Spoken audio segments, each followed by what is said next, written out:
Swayam Prabha. Digital India. Educated India.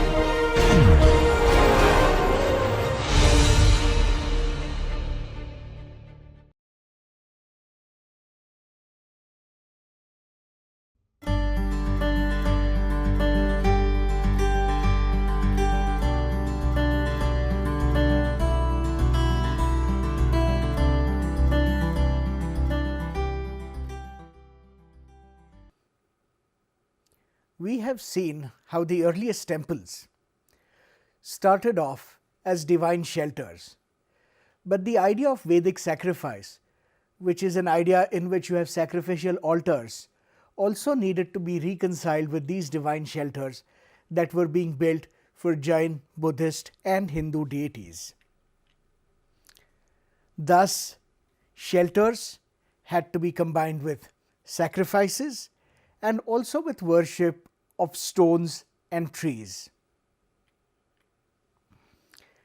In early Buddhist reliefs, you do see a combination of shelters with trees that are enclosed within the shelter. Somewhere the idea that there is a strong vertical axis that needs to be sheltered or enclosed within a hut-like structure was a strong paradigm. In fact, much later in the Jain image at Karkala in North Karnataka, you see a similar idea where a vertical Jain Tirthankara, Mahavira in this case, is enclosed completely by a set of walls. He represents a cosmic axis which has to be sheltered, but because the axis transcends any physical bounds, there is no roof over him. Animistic practices of worshipping stones were prevalent in India before temple Hinduism comes into being. You either have Vedic sacrifice on one hand or this kind of stone worship on the other. Stones with magical properties, magical in terms of their physical appearance, were prized. Highly polished stones from riverbanks, shaligrams or shivalingas were all cherished, put in pedestals and worshipped. These stones, which were often longitudinal, were set in bases called yonis. The linga and the yoni, one set of meanings of which would mean the sexual organs of a male and female principle, were worshipped as a set. It is what you see at the bottom right in the shape of those shivalingas. You have lingas or linga stones being worshipped not only as stones but also in wooden form at times, as we see in the image on the top left where you have lingas from Nepal, very clearly phallic in their manifestation. In fact, even natural linga forms such as the one at Ambarnath, formed by a natural process of icicles melting every year, are worshipped and considered holy by Hindus. But it was this aniconic linga form, this principle of creation, this stone, this phallic object, this column, this axis mundi, which became manifest as a deity, as an anthropomorphic form very early in Hindu mythology. In fact, if you look at various kinds of reliefs, these two are from the caves at Ellora on your left and from the temple, the Brihadeshwara temple on the right, you see that this cosmic axis is seen as the unmanifest principle within which an anthropomorphic deity resides. So in both cases you have Shiva emerging from this raw linga form.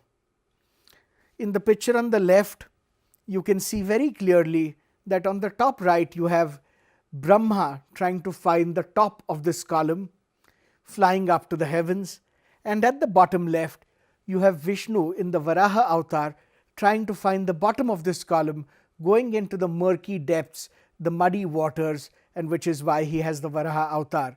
And this axis, which is infinite, you cannot find the bottom nor the top, and therefore this is the principle of creation.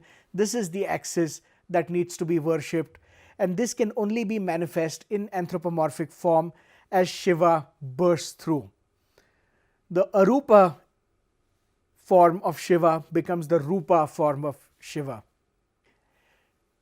At the famous Shiva found at Parel in Bombay, you see this principle of manifestation explicitly, where the Shiva in the form as Sadashiva is one in which an axis is maintained, but in every direction Shiva is being manifest.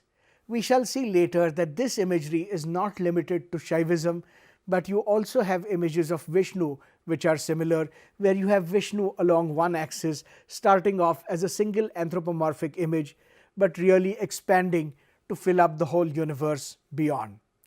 In fact, Buddhism will also pick up on this iconography, as we have seen in the caves at Ajanta, where Buddha multiplies to fill up entire spaces. In fact, some of the early lingas start showing this kind of face to suggest that an aniconic linga will become manifest as a deity in all directions. In fact, through time, if you trace these lingas, from one face you start having multiple faces being manifest in all directions. And this really is the principle of temple Hinduism, where a point which is marked by the sanctum really is to be understood as a big vertical axis which will manifest itself in all directions, as we have seen in the early temple at Devgarh, where a single deity starts manifesting itself on the four walls of the temple sanctum, and then eventually the sanctum will multiply and unfold in all directions, so that you have a multiplicity of deities on all the walls. Here is an example of how in a two-dimensional space, this single point, this Kendra Bindu, this center of the sanctum will manifest and spread itself in all directions. This is from 16th century Vijayanagar, where votive lingas are carved by devotees of Shiva. But just like you have one point expanding to fill up a horizontal space, you have this one point expanding vertically to make an axis and fill up the third axis as well. Again, very early you start seeing manifestations of such lingas, both at Mathura, but also in various contexts where you have sacrificial posts like the yupas you see on the right hand side being understood as marking certain kinds of divine axes in themselves. So while the sacrificial altar is marked by a square area, by a horizontal area, this vertical axis also needs to be marked, and the temple form will reconcile these ideas of a sacrificial post, of a tree that needs to be worshipped, of a phallic imagery which marks a vertical axis of worship, of a square altar that marks an area where a sacrifice needs to be performed, and of course also as a shelter for divinity. All these ideas will come together and form the basis of what becomes the Hindu temple. And therefore, if you understand a later Hindu temple as nothing but a marker of this cosmic axis, you will see it's not a far step to understand a temple as a sheath which houses this axis. If one remembers the Mauryan columns that we've seen before with animal capitals on tops, they too are space markers, and this idea that a vertical pillar marks a divine axis becomes manifest in a Hindu temple. And therefore the temple on top, which is from the 7th century CE, and the column at the bottom, which is a Buddhist imperial column from the 3rd century BCE, do share the same idea of controlling space by marking vertical axes. It is just that the column over time has been completely enclosed by a shelter that houses some form of divinity.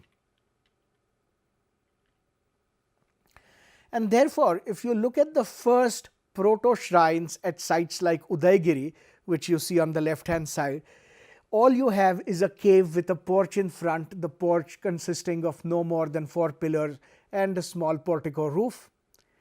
You move from Udaygiri to Sanchi, where you have Temple 17, where the cave is now replaced by an artificial constructed cave, a cube, which represents a cave inside a hill, in front of which you have a portico. And from there, within 600 years, you move to something like Khajuraho, which is essentially the same idea of a sanctum cave with a portico in front. But now what you have is the tremendous vertical axis, which is also represented, this axis being a column that represents a form of divinity taking you right up to the heavens. It ties in with the Vedic idea then that you sacrifice into a sacrificial altar. The column of smoke that rises takes your sacrifice directly to the gods.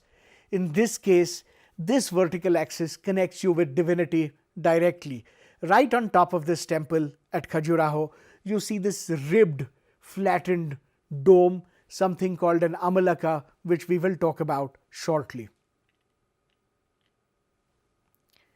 This idea of building some kind of tower is not completely new, because you see it in the Kumrahar plate of the 3rd century, but you also see it first in the Buddhist temple at Bodh Gaya, which is represented in that Kumrahar plate.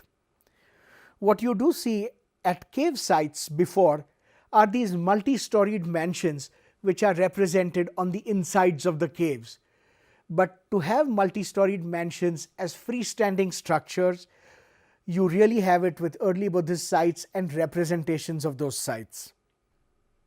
The Vedic texts contained a very important set of texts called the Shulba Sutras, which were sacrificial manuals that taught people how to build sacrificial altars on which you could sacrifice for gods above. And the whole earth was thought of as an altar, but you had to demarcate a space, which was described in the Shulba Sutras. In many ways, these cave sanctums, which house divinities, were thought of as these marked spots where you worshipped and you sacrificed. The cave at Udaygiri, which does this, was replicated completely in built form at Sanchi just about 50 years later. You have Mandapika shrines in central India, which take this idea even further.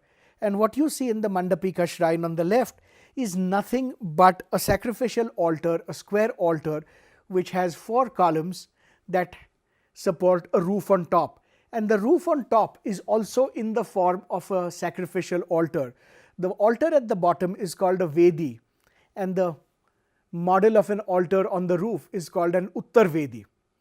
This idea that the sacrificial altar on which you have your object of worship is replicated right on top at the roof line never goes away. And you will see in later temples such as the one at Alampur on your top right, where you have these dentils marking the Uttar Vedi on top just below the Amlaka. But from there, it's a big leap to the age of great temples, and this is an age from the 6th, 7th century onwards till about the 12th, 13th century, where these ideas of manifestation of divinity in all directions assumes proportions never really seen before.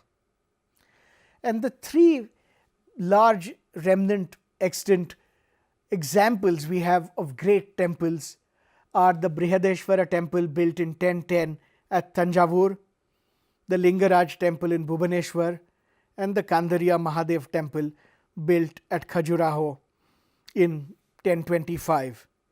Remember, all these temples are built within a few decades of each other. All of them exhibit slightly different forms, but the basic principle is the same.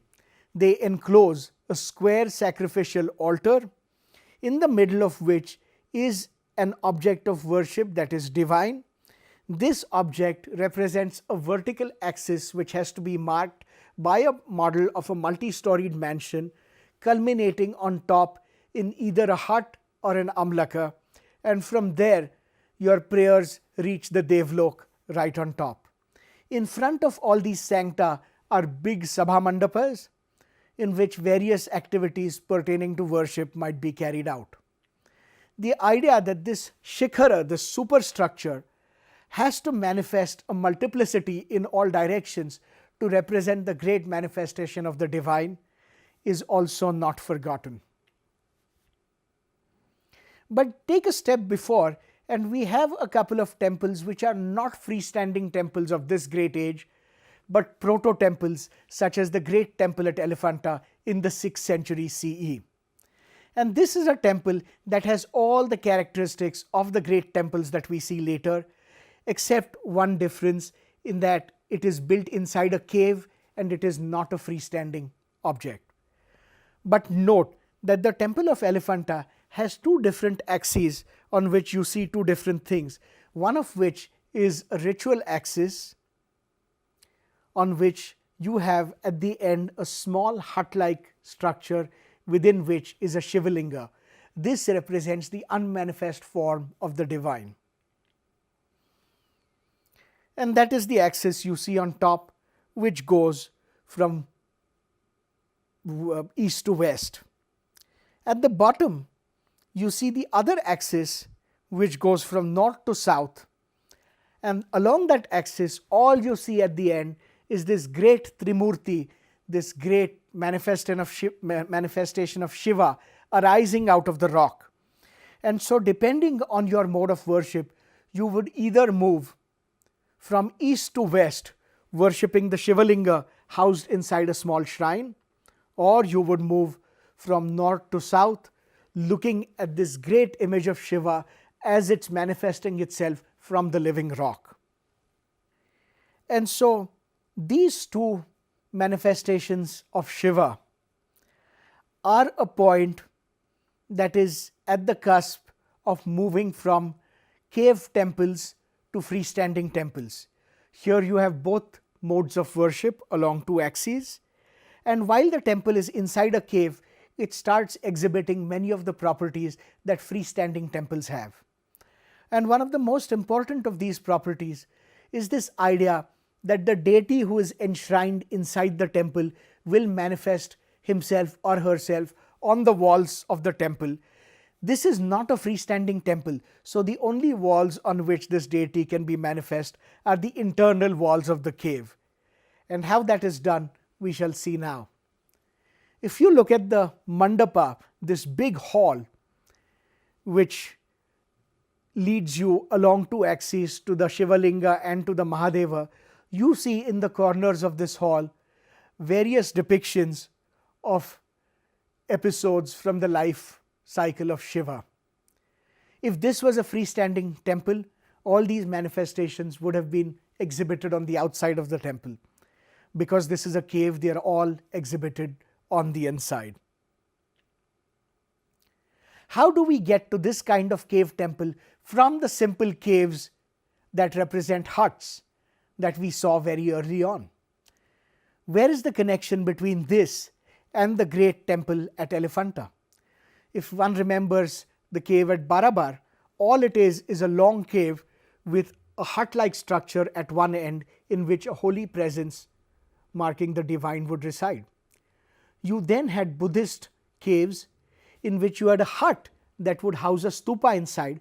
The stupa, of course, indicating the presence of a holy man, in this case the Buddha. How do we move from there to these simple hut-like shrines in which some kind of divine object, divine idol or divine presence was to be venerated? This is where we are, where you start having, instead of caves, freestanding buildings in which the divine is actually housed. This is just the next step up from a cave carved inside a hut. Here instead you have a freestanding building inside which is carved a cave. the sanctum being a cave in this case. And this idea that divinity manifests itself in all directions, as we saw with the Shiva at Parel, you also see the Samlaji Vishnu who does the same thing. Vishnu, when he manifests himself, expands to fill up the whole universe. Shiva, when he arises from a Shivalinga, expands along an axis vertically and then outwards to fill up the whole universe. And the temple, which marks a square piece of ground and then a vertical axis, also expands in all directions to fill up the whole universe. And as a temple fills up the universe, you move from this divine axis to more mundane and profane worlds, and therefore on the outsides of temples, at the very bottoms, at the very outside margins, you see scenes of daily life. The kinds of temples that you have in India can be broadly divided into two types: Latina temples and Kutina temples, and let's look at Latina temples first. Latina temples, commonly called the North Indian temple, are common from Karnataka and Andhra Pradesh onwards into most of North India. They can be characterized by having right on top an amalaka, this ribbed solid dome, below which is a small sacrificial altar called the Uttar Vedi. The Uttar Vedi is a miniature version of the Vedi, which is at the bottom of this shikhara or of this temple spire. The Amlaka can be seen very early in Buddhist caves, like the one at Bedsa that you see on your top left. But the Vedi is also borrowing very heavily from Buddhist stools, pedestals and altars, such as the ones you see at Gaya. In between the altar at the bottom and the altar at the top is a multi-storied mansion, which in the Latina style of temple building is completely compressed. And so you will see a number of squished, compressed amlakas in between on the spire. They will mark different stories of the temple. And so the spire of this temple is 1, 2, 3 and 4 stories tall. As we saw, a number of Buddhist ideas of controlling space through an axis marked by a column, having a capital on top here in the form of an amlaka, having a multi-storied palace enclose this kind of axis, this multi-storied palace taking the form of a temple spire and being completely compressed, make up elements of a temple. But temple plans also grow in complexity over time, and that is because just like the Sadashiva or the Samlaji, Shiva and Vishnu respectively, the temple also needs to now manifest itself on all sides. The Bhadras or the side projections of a temple grow more and more elaborate over time. These will follow well-proportioned grids. It is not that you can expand temple plans in haphazard ways in any directions. There are constructional grids which are conformed to. There are grids of two types, and those are dictated by the proportions of the wall thicknesses and the sanctum.